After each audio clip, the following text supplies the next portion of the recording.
Hey guys, Def Not Hanzo here. After hours upon hours of trial and error, I can finally bring you a guide on a champion I've really grown to love, and that is Evie. I'm going to leave some gameplay rolling in the background while I go over some things. So first, I have a couple disclaimers.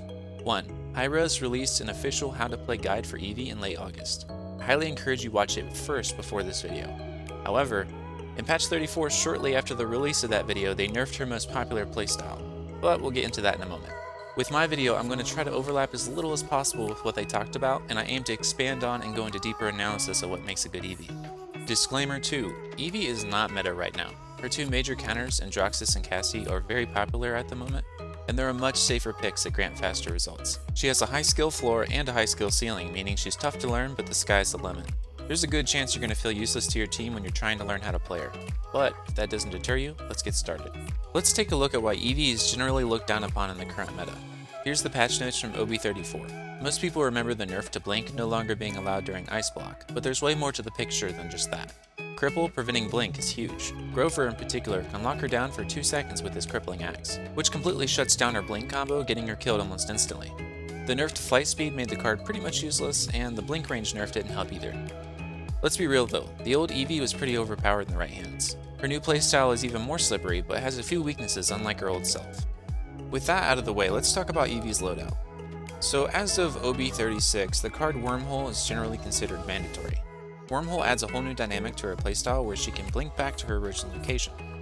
2 points in this card allows 4 seconds of playtime before you can no longer blink back. The negative side effect of this is if you don't end up blinking back, it will now effectively be on an 8-second cooldown. This will be tough to transition to if you're not used to Wormhole already, but I promise you, the benefits far outweigh the cost. Healing when blinking is very useful when paired with Wormhole because whatever amount you heal for is double.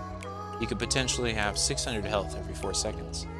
The rest of the cards are up to you, but I personally prefer Duration on the sword to aid in chasing, escaping, and general survivability. Alright, so let's look at Ice Block. If you haven't relearned Evie since the changes, forget everything you knew about it. The secondary properties of the slow and the 30% bonus damage, it no longer exists. Ice Block is now used to dodge and absorb enemy fire. This means anticipating the enemy's next attack, Ice Block, and then quickly get out so you can continue firing or escape. There will be times when your blink and soar are on cooldown, and you want to stay in the Ice Block until your cooldowns come back up. This is fine, but never cook the full duration of the Ice Block. It lets your enemies set up around you and plan their headshots. Also, never blink directly from Ice Block. This is what trips most people up. You would think quickly timing your blink as you come out would be the best way to survive, but in fact it'll get you killed way more often. This is because blink has a 0.2 second delay before you actually teleport. What you actually want to do is jump right as you break out and either move left or right from your opponent to dodge their next attack. Also, try to time it with the reload so they can't return fire anyway. I've compiled some clips that show everything I just mentioned. I close in on Ying, but before I can finish her off, I realize I'm going to die, so I soar out to my safe spot. I can hear Androxus chasing, so I blink away for the heal. I land a lucky shot on my way down, which allows me to follow up. Here's where Ice Block comes in. Using Ice Block here is sort of a no-brainer, but it won't always be so straightforward on when to use it. This next clip I'm pretty proud of, mostly because the Cassie in the enemy team was one of those players who just never seems to miss. I show respect for Cassie's ult vision here and dance around the rocks so she can't get the jump on me. I go for a few luck shots to no avail, but I catch her on my reverse blink. This is where the dream Ice Block happens. I close the gap, anticipate her primary fire, blast shot, knockback combo, and block all of it. This is a huge relief for me, but certainly doesn't win the fight by itself. It simply means the battlefield's a little bit more even. Without those abilities, she can still deal with me with dodge roll and primary fire alone.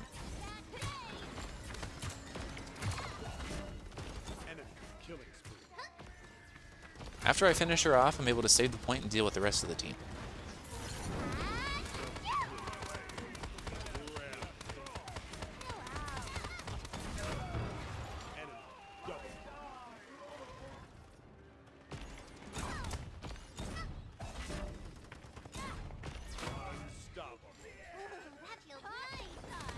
Here's a cool trick that's pretty useful against Makoa.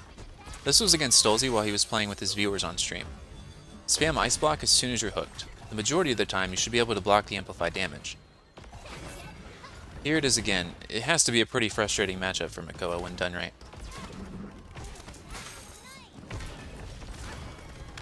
Here, I got a little too cocky and used my soar way too aggressively. I'm deep in enemy territory without soar available, which you should avoid by the way. But in this situation, what do? Stall time. Notice how quickly Stolzy whips back around to my original blink location. He also pulls me so that I'm facing his team. If you're facing a pesky Evie, do what he did and take mental note of her start point. This is one of the rare instances where cooking Ice Block is better, because I'm waiting on blink and soar's cooldown. I barely stall long enough, only surviving because Makoa missed as I jumped at the last second. Notice Makoa's hook sound in the background as he tries to chase me down. I lived because of the extra soar duration in my loadout. Small things like this in your build can save your life, because your opponent may not expect it to last that long. Overall, that entire engagement was beneficial for us, because I disrupted the enemy defenses while we safely pushed the payload uncontested. This is what flankers do, not just kills, but distraction and disruption. You won't see this number on a scoreboard, but your opponents will definitely know how much work you put in. This clip highlights the stalling potential for Evie. Moving as unpredictably as possible and using the payload to jump higher, I stalled just long enough for my team to save me. Victor's artillery strike is what allows me to safely escape during an ice block, because they're more worried about saving themselves than killing me at this point. I think I've pretty much beat Ice Block to death at this point, so let's move on to Blink and its relation with Wormhole. As I mentioned earlier, Cassie and Androxus are bad matchups for Evie. In this clip, we see how I fight both of them. For Cassie, I make sure to always fight at awkward angles for her. To land anything, I'm basically relying on her walking into my shots, which she eventually does. That's sort of how Evie works at anything other than point-blank range. You're at the mercy of prediction and luck. For Androxus, I just try to fight him indirectly. If he has his full attention on you, just avoid him. You only want to go after him if you have help from others or if he's waiting on cooldowns. I can use Soar aggressively here because my whole team is nearby to back me up. This is what makes Evie the best at chasing and finishing off fleeing enemies. No one compares to her mobility.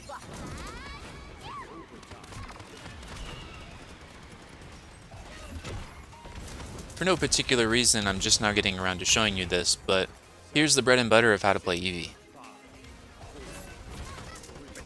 This is the nightmare of every tunnel vision Victor out there. Pretty much anyone under 2500 health will get 2-shot. Let's do a detailed breakdown of what happened here. I see Victor, so target acquired. I predict where he will be, and I blink in. 2 shots, dead, blink out. Wormhole is amazing. Hi kitty. The following clips are from Smidgen's stream, which was hosted on the official Paladin's Twitch channel. We'll see a lot of what I talked about in action.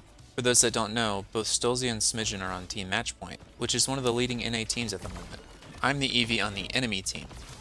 Oh, yo, that guy turned fast, man. That was nice. I turn fast because it's something I deliberately practice. I usually do some kind of warm-up before each match. I think everyone can benefit from that. Oh, damn.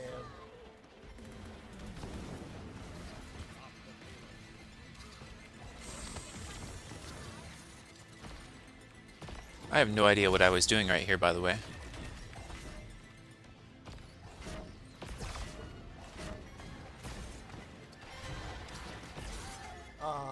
That dude's just chasing me now. Yo, we're gonna go Evie hunting here in a second. If this guy wants to 1v1, I'll 1v1, dude. While this is rolling in the background, I want to touch on one last thing. Evie's ult is not a do damage button. Don't concern yourself with boosting its damage with blink unless it's actually convenient. It's also tricky because while channeling the ult, you can't do anything else but move and jump around. It can get you killed if your enemy is shooting at you while you're casting. I like to cast it mid-air while following so I avoid that weakness. The biggest uses are disabling an entire team on the point to help out your allies, and to shut down highly mobile champs like Androxus from dashing away. It's also nice because it makes landing your shots a lot easier. Going from 40 damage to 52 damage is much less important than all the things I previously mentioned. I have a different...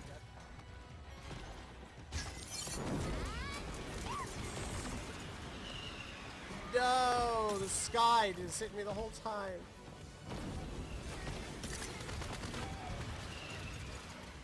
Well guys, this is it. I hope you enjoyed this and have a better idea of what Evie's supposed to do now. As long as there's interest, I'll keep making content like this. I use views, subscribers, likes, and comments as a way to gauge this, of course. Bummer. I appreciate any and all feedback, especially the constructive kind, and thanks for watching. See you next time.